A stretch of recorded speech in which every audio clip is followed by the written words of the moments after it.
कि हनुमान पे पत्थर फेंक दिए और हरीश जी की गाड़ियां लगा दो।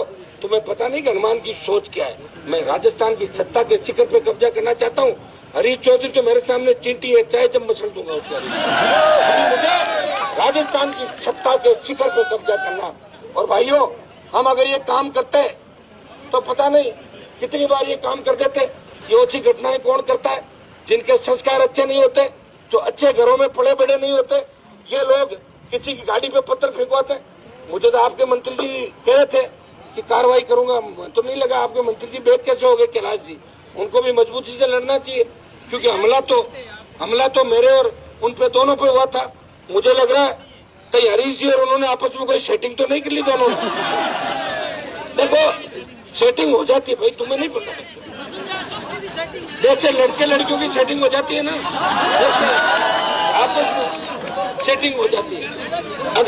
अगर नहीं करी तो कैलाश जी को ये कहो कि आप केंद्र में मंत्री हो। मैंने लोकसभा के अंदर प्रिविलेज मोशन मूव किया, 3 महीने हो गए। आपने क्या किया वहां पे? मेरे साथ खड़े होकर बोले क्या लोकसभा के अंदर कि हनुमान जी की गाड़ी पे हमला हुआ, कैलाश चौधरी की गाड़ी पे हमला हुआ? नहीं बोले ना। मुझे किसी के सहारे की आवश्यकता नहीं है, मैं खुद सहारे देता हूँ राजस्थान के अंदर। हनुमान खुद विधायक बना के पुखराज जी गर्ग को, इंदिरा बावरी को। और ये तो भाइयों मेरी ताकत थी।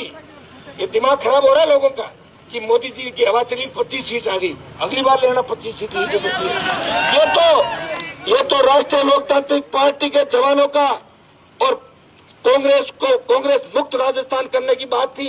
इसलिए 25 सीट लोकसभा के अंदर प्रधानमंत्री को मिली है। और मैं प्रधानमंत्री जी का पार्टनर हूँ, मैं कोई मोदी जी का नौकर नहीं हूँ। समझ गए ना आप लोग? कैलाश जी को हाजिरी करनी होगी, लेकिन हनुमान बेनीवाल हाजिरी नहीं देता कहीं पे, मुलाकात जरूर करता है, चाय पीना जरूर जाता किसी के साथ। हनुमान बेनीवाल अपनी पार्टी का एक नई दिशा देने का प्रयास कर रहा है। भाइयों, पहला किसान का बेटा हूं, बड़े बड़े किसान नेता हुए आपके बाड़मेर के अंदर, कई नेता और कई नेत्रियां भी हुई बाड़मेर के अंदर। तो जोधपुर नागौर में भी हमारे कई नेत्रियां हुई। हमारी एक नेत्री तो ऐसी हुई कि जिसने एक मिक्स वेज पैदा कर दिया राजस्थान के अंदर। वो गंदगी अभी भी घूम रही, उस नेत्री का पता नहीं किसका गंदा खून होगा। तो भाइयों,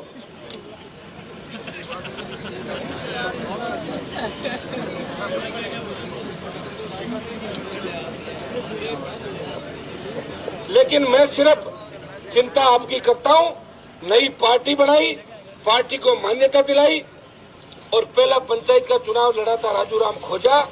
बीजेपी को रखा दूसरे नंबर पर और कांग्रेस को रखा तीसरे नंबर पर। एक ही चुनाव लड़ा, 3 हमारे विधायक बने। और बसपा पार्टी जो अपने आप को शेड्यूल कास्ट का हिमायती कहती है, बसपा से एक भी मेघवाल और बावरी जीत के नहीं गया।